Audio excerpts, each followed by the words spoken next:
আসসালামু আলাইকুম। এখন দেখবেন সংবাদ শিরোনাম। প্রচারণার শেষ দিনে কর্মী সমর্থক নিয়ে বিশাল শোডাউন বিএনপি প্রার্থীদের।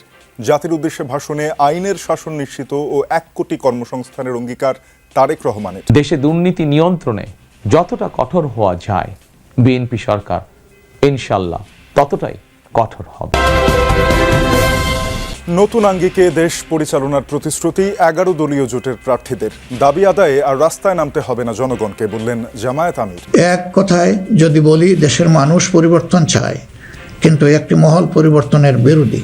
কারণ পরিবর্তন হলেই তাদের অপকর্মের পথ বন্ধ হবে, মানুষের অধিকার কেড়ে নেওয়ার সুযোগ থাকবে না।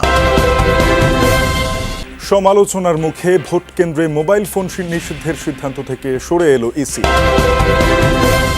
দেশ গঠনে বিএনপি প্রতিজ্ঞাবদ্ধ জানিয়ে সবার জন্য নিরাপদ রাষ্ট্র গড়ার অঙ্গীকার করলেন বিএনপি চেয়ারম্যান তারেক রহমান।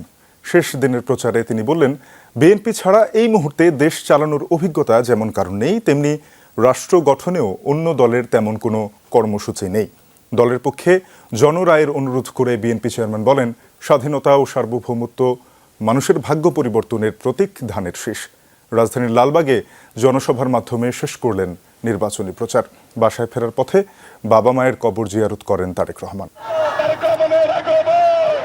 ঢাকা ৭ আসনের ঐতিহ্যবাহী পুরান ঢাকার লালবাগ ত্রয়োদশ জাতীয় সংসদ নির্বাচনের প্রচারণার জন্য শেষবারের মতো মঞ্চে উঠলেন বিএনপি চেয়ারম্যান তারেক রহমান। বিএনপির প্রার্থী হামিদুর রহমানের পক্ষে চাইলেন ভোট, স্বপ্ন দেখালেন নতুন বাংলাদেশের।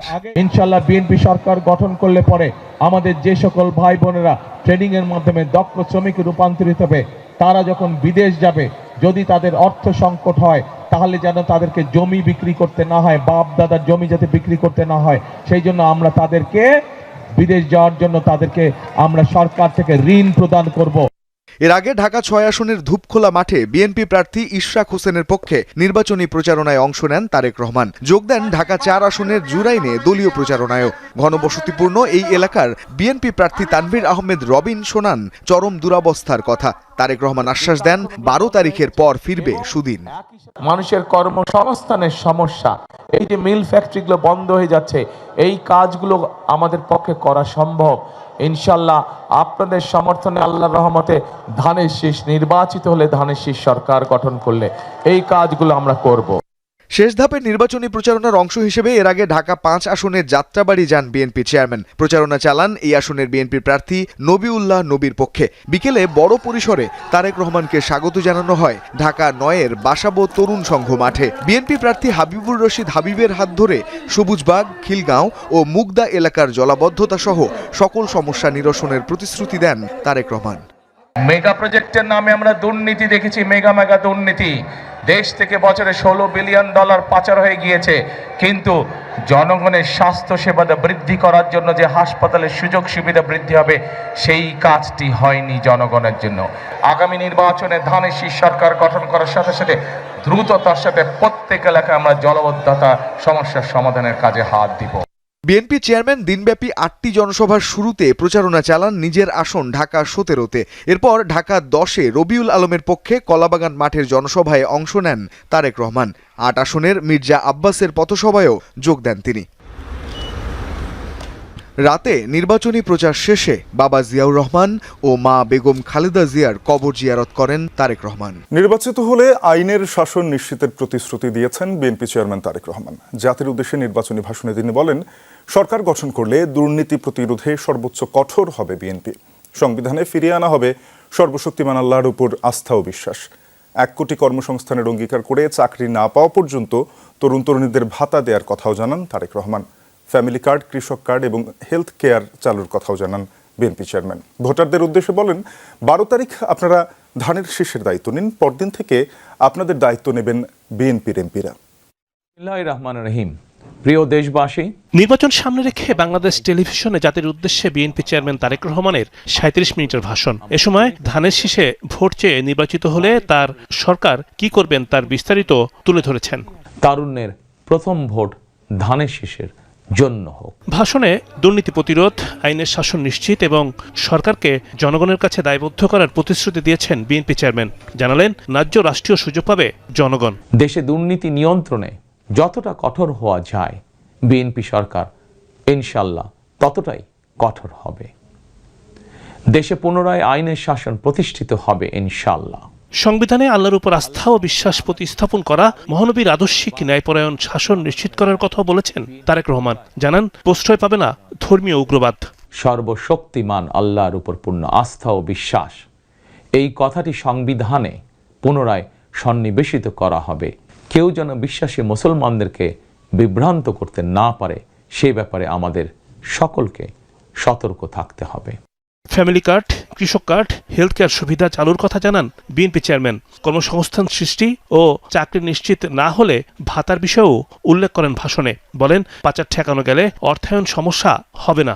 বিএনপি শিক্ষিত তরুণ তরুণীদের জন্য 6 মাস থেকে সর্বোচ্চ 1 বছর কিংবা কর্মসংস্থান না হওয়া পর্যন্ত বিশেষ আর্থিক ভাতা প্রদান করার সিদ্ধান্ত নিয়েছে। প্রথমবারের মতন দেশে প্রতিটি পরিবারের জন্য ফ্যামিলি কার্ড ইস্যু করার চূড়ান্ত সিদ্ধান্ত নিয়েছে। প্রশাসনে মেধার মূল্যায়ন করার প্রতিশ্রুতিও দেন বিএনপি প্রধান। যথাসময়ে পে স্কেল ঘোষণা ও বাস্তবায়নের আশ্বাসও দিয়েছেন তারেক রহমান। সরকারি কর্মকর্তা এবং কর্মচারীদের জন্য যথাসময়ে জাতীয় পে স্কেল ঘোষণা এবং বাস্তবায়ন করা হবে। ধানের শীষে ভোট দিলে দেশের বিজয় আর নিশ্চিত হবে তাবেদার মুক্ত বাংলাদেশ। দেশ পরিচালনা করতে গিয়ে সেই সময় কোনো কোনো ক্ষেত্রে হয়তো আমাদের অনিচ্ছাকৃত কিছু ভুল ত্রুটি হয়েছে। সেজন্য আমি দেশবাসীর কাছে আন্তরিকভাবে দুঃখ প্রকাশ করছি। শক্তি প্রদর্শন করে কেউ ভোট কেন্দ্র দখলের চেষ্টা করলে কঠোরভাবে প্রতিহতের হুঁশিয়ারি দিয়েছেন জামায়াত আমির ডাক্তার শফিকুর রহমান। এখন থেকেই ভোটের পাহারাদারি শুরু করার নির্দেশ দেন তিনি। ডাক্তার শফিকুর রহমান বলেন, কোনো জালিয়াত, ভোটচোর, অবৈধ ইঞ্জিনিয়ার যেন জনগণের কপাল নিয়ে খেলতে না পারে। বিজয়ের মালা গলায় পরিয়ে দিয়ে তারপর ঘরে ফেরার আহ্বান জানান ডাক্তার শফিকুর রহমান। নির্বাচনী প্রচারণা শেষ দিনে ঢাকার বিভিন্ন আসনের জনসভায় অংশ নিয়ে এসব কথা বলেন জামায়াত আমির। এ সময় জনসভায় অংশ নেওয়া 11 দলীয় ঐক্যের নেতারাও নির্বাচন নিয়ে ষড়যন্ত্রকারীদের সতর্ক করেছেন। দোহার নবাবগঞ্জ ঢাকা 1 আসনের নির্বাচনী জনসভা দিয়ে ত্রয়োদশ জাতীয় নির্বাচনের প্রচারণার ইতি টানলেন জামাত আমির ডাক্তার শফিকুর রহমান। সবশেষ জনসভায়ও দোহার জয়কালী বড় মাঠ নেতাকর্মী ও সমর্থকদের চাপে কানায় কানায় পূর্ণ হয়ে যায়। শেষ নির্বাচনী সভায়ও জামাত আমির বলেন, দেশের মানুষ জামাতকে নির্বাচিত করলে দুর্নীতি, চাঁদাবাজ, ফ্যাসিবাদ মুক্ত ও মানবিক বাংলাদেশ গড়ে তোলা হবে। নারীর অধিকার রক্ষায় সর্বোচ্চ গুরুত্ব দেয়া হবে বলেও প্রতিশ্রুতি দেন তিনি। তারা অতীতেই বিভাজন করেছে, তারাই অন্যদের সবচেয়ে বেশি সর্বনাশ করেছে। আমরা এই গণদুশমনদেরকে রুখে দেব। আমরা সবাই মিলেমিশে সৌহার্দ্য, সম্প্রীতি, ভ্রাতৃত্বের ভিতরে ইনশাআল্লাহ একটা ঐক্যবদ্ধ বাংলাদেশ গড়ে তুলতে চাই। এই বাংলাদেশকে আর কাউকে বিভক্ত করতে দেওয়া হবে না ইনশাআল্লাহ। এ সময় ডাক্তার শফিকুর রহমান বলেন, একটি দল নির্বাচনে শক্তি প্রদর্শন করে জয়ী হওয়ার চেষ্টা করছে। কেউ অবৈধ শক্তি প্রয়োগ করে ভোট কেন্দ্র দখলের চেষ্টা করলে তাদের প্রতিহত করার নির্দেশ দেন তিনি। উস্কানি কেউ দিলে চোখে চোখ রেখে বলবেন, ইনশাআল্লাহ 12 তারিখ যাব, আমার পছন্দের প্রার্থী এবং প্রতীকে ভোট দেব, তোমার পারলে তুমি আমাকে ঠেকাইও। ত্রয়োদশ জাতীয় সংসদ নির্বাচনে ঢাকা 1 আসনের সর্বশেষ জনসভায় অংশ নিলেন জামাত আমির ডাক্তার শফিকুর রহমান।